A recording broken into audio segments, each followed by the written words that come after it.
Ito pa mga bossing ko, isa sa mga subok na napakaswerte. Basta kapag ikigagawa ng mga pampaswerte, naka-mindset na po sa inyo na kayo po yung magiging matagumpay na.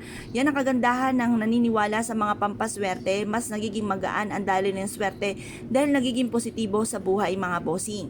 Ngayon pa mga bossing, kayo po mga bossing ko'y kumuha ng 3 bawang at ganoon din po ang barya. Ang kunin nyo pong barya mga bossing ko ay silver, kagaya po nito na 5 piso or kaya po ay piso. At pagkatapos harap ka sa may silangan ng mga alas 7 ng umaga, mag-wish na mula sa inyong pong puso. Ang pag-wish mga bossing ko ay taimtim dapat. Kailangan po mga bossing ko, kayo po ay mula sa puso ang mga pagwi-wish na sasabihin nyo po sa pamamagitan nito kung ano po yung nagaganap po sa inyo. Basta yung kung ano yung nararamdaman nyo, yung gustong-gusto nyong mangyari sa buhay ninyo, i-wish nyo po yun. Halimbawa, magkaroon ako ng sariling bahay.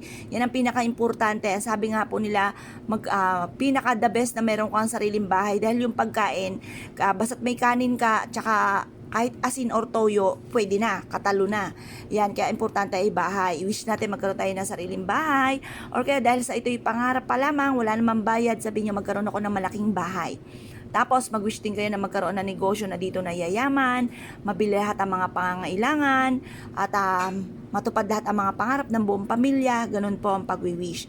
Ngayon pa mga bossing, pagtapos nyo po mag-wish ng lahat ng gusto nyo nang walang gamit na sana, direct to the point. Ano ba?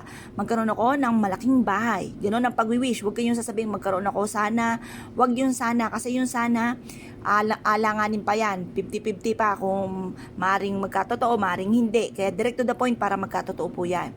Pagkatapos sabihin nyo po dito mga bossing ko na yun nga po lahat ng mga pangarap po ninyo matutupad. Pagtapos na, eto pa mga bossing ko ay mainam na dalhin nyo po palagi para magtuloy-tuloy ang swerte, para hindi patikim lamang or panandalian lang ang swerte.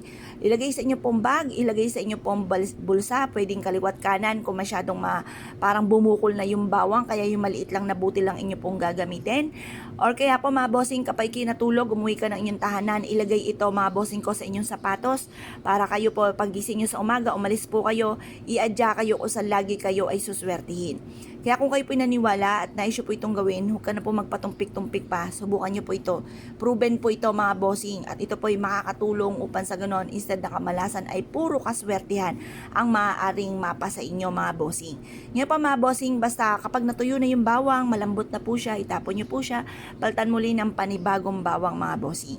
Ngayon pa mga bossing, kung kayo po naniniwala at naisyo po itong gawin, ay siya mga bossing, subukan nyo po ito at makakatulong po ito upang sa ganon magtuloy-tuloy ang pasok ng swerte.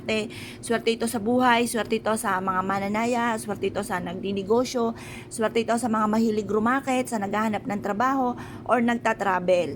Yan, kaya kung kayo po naniniwala at naisyo po itong gawin, ay siya mga bossing, good luck po sa inyo po lahat.